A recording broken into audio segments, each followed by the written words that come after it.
पाखंड खंड करणे पाखंड खंडन करणे पाखंड खंडन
पालन करणे पाखंड खंडणे चम्मा करणे कामबीज वाढवावे नाम तीक्ष्ण उत्तरे घेवण्या बाण खरे नाही वेडभार तुका म्हणे साण थोर ये चम्मा करणे कामबीज वाढवावे नाम प्रसंग कीर्तन रूप सेवे करत जमलेले श्रोते सज्जन परमेश्वर परमात्म्याच्या कुबटे तो संत श्रोताने तो सर्वांच्या सकाळी तो शेवटते निवडलेला अभंग महाराज भूषण इंद्रोड सम्राट जगमान्यवर तुकोबारायांचा तुकाराम महाराजांच्या गाथेतील 4 चरणाचा सगळ्यांच्या पाठांतरातला नरदेयाला आल्यानंतर मानवाने करावयाची कर्म सांगणार अभंग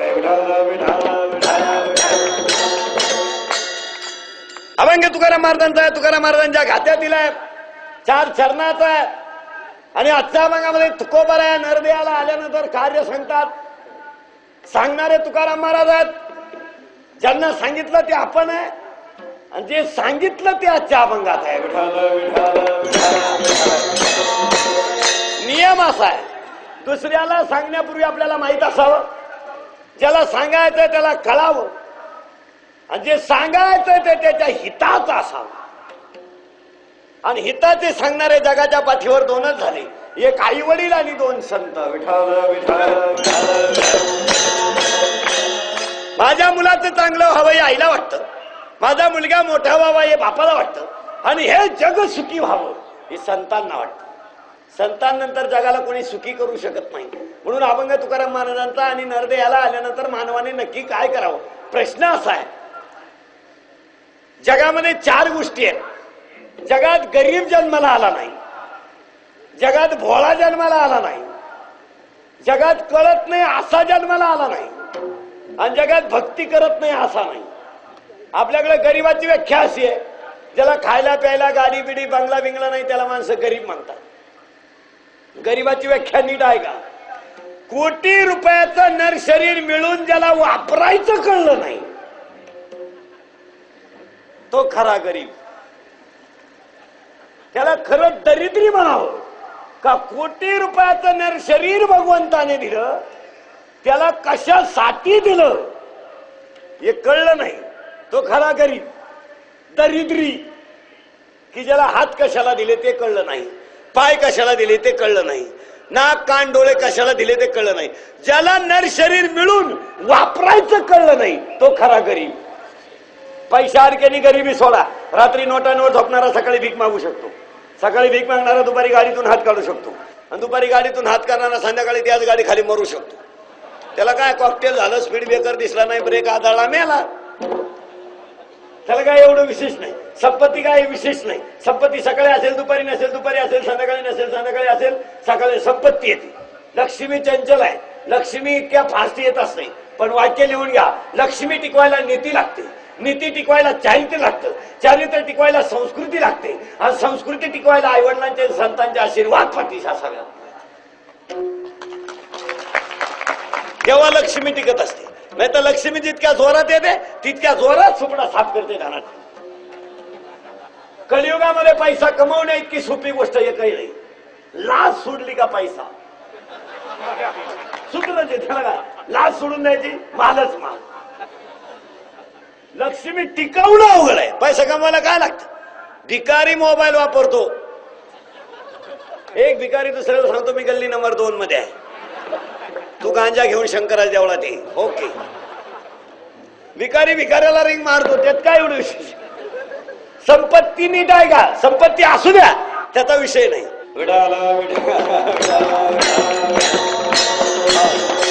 आपला प्रश्न असा झाला होता लक्ष्मी टिकवायला नीती लागते नीती टिकवायला चारित्र्य लागते चारित्र्य टिकवायला संस्कृती लागते संस्कृती टिकवायला आई वडिलांचे आणि संतांचे आशीर्वाद लागत असतात तेव्हा नरदेहाला येऊन ज्याला वापरायचं कळलं नाही तो खरा गरीब संपला विषय दुसरा प्रश्न भोळा काय माणसं म्हणतात तो माणूस फार भोळा आहे हो जगात भोळा जन्माला आला नाही कोण बसलेल्यापैकी असा आहे का त्यानं रस्त्यात 10 रुपयाची नोट पाहिली म्हणला जाऊ द्या बोरद्या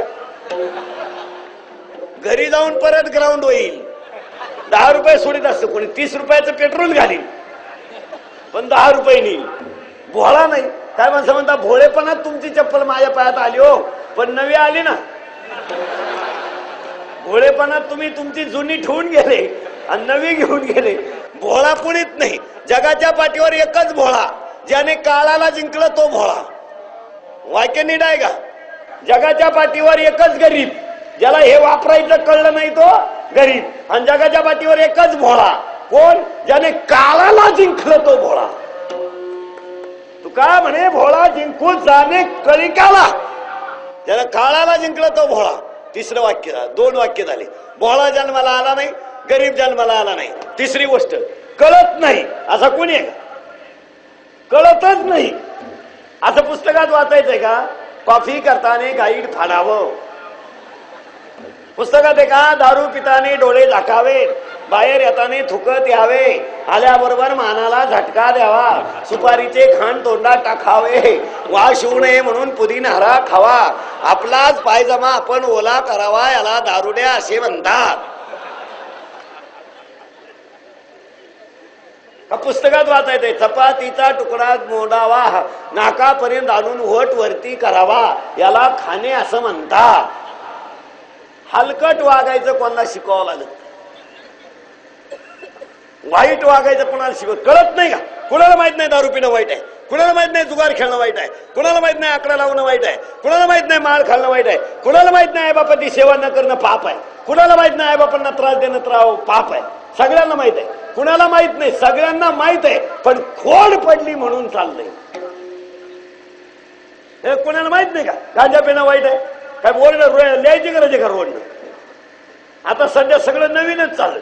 आता ह्या 6 महिन्यात एक फॅशन आणली कोणी, हे मिशा काढायचं फॅड कोणी आणलं? त्या माणसाचा तपास करायला पाहिजे. त्यानं गणेश ठुले नाही हो. सर्व्हिसवाल्या माणसानं मिशा काढल्या ठीक आहे, म्हाताऱ्या माणसानं मिशा काढल्या ठीक आहे, 18 ते 22च्या माणसाने कुठं मिशा काढत असतात. तुमचा नक्की प्रॉब्लेम काय आहे? आता लग्न सराई सुरू झाली, मांडवा जायची पाळी इथे, तांदूळच कोणच्या फेकावा असा प्रश्न आहे. दोघांनाही मिशा नाही, पुरीला नाही.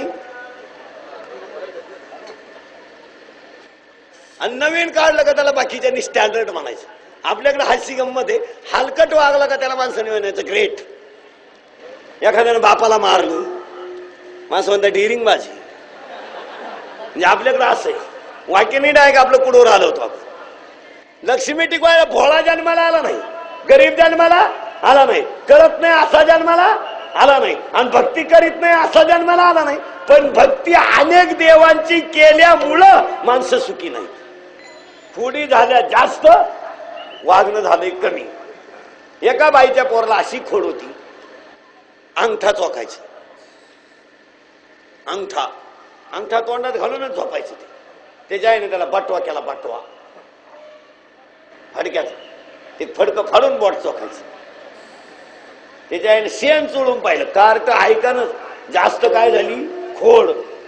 तसं सध्या लोकांमध्ये जास्त काय झालं? खोडी. मग ती बाई अशी फिरायला लागली आणि तिच्या मैत्रिणीला म्हणली, कटाळले बाई पोराच्या खोडीला.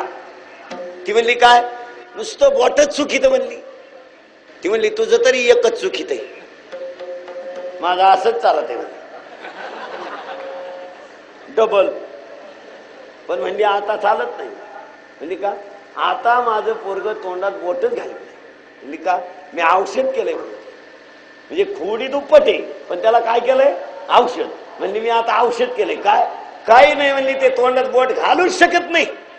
म्हणली का? औषधच तसं केलंय. म्हणली काय? फक्त त्याला चड्डी ढिल्ली शिवली.